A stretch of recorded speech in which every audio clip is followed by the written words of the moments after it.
Although at first his acts of wantonness, lust, extravagance, avarice, and cruelty were gradual and secret, and might be condoned as follies of youth, yet even then their nature was such that no one doubted that they were defects of his character, and not due to his time of life. No sooner was twilight over than he would catch up a cap or a wig and go to the taverns or range about the streets playing pranks, which, however, were very far from harmless, for he used to beat men as they came home from dinner, stabbing any who resisted him and throwing them into the sewers. He would even break into shops and rob them, setting up a market in the palace where he divided the booty which he took, sold it at auction, and then squandered the proceeds. In the strife which resulted, he often ran the risk of losing his eyes or even his life, for he was beaten almost to death by a man of the senatorial order whose wife he had maltreated. Little by little, however, as his vices grew stronger, he dropped jesting and secrecy, and with no attempt at disguise, openly broke out into worse crime. Besides abusing freeborn boys and seducing married women, he debauched the Vestal Virgin Rubria, the freedwoman Octe. He all but made his lawful wife, after bribing some ex-consuls to perjure themselves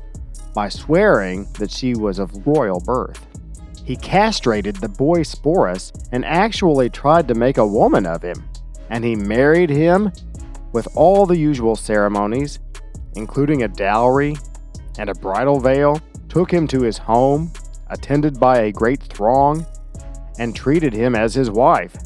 And the witty jest that someone made is still current, that it would have been well for the world if Nero's father, Domitius, had had that kind of wife.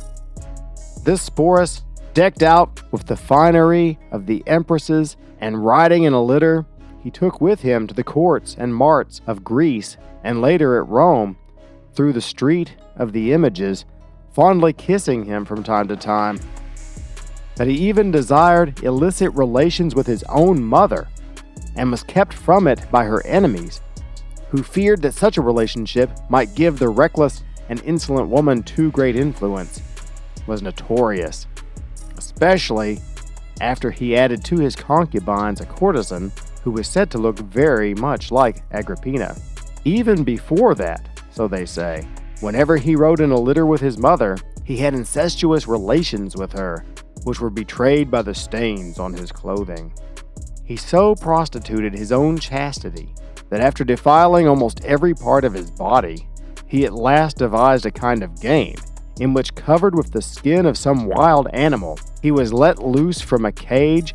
and attacked the private parts of men and women who were bound to stakes, and when he had sated his mad lust, was dispatched by his freedman Doryphorus, for he was even married to this man in the same way that he himself had married Sporus, going so far as to imitate the cries and lamentations of a maiden being deflowered. I have heard from some men that it was his unshaken conviction that no man was chaste or pure in any part of his body, but that most of them concealed their vices and cleverly drew a veil over them.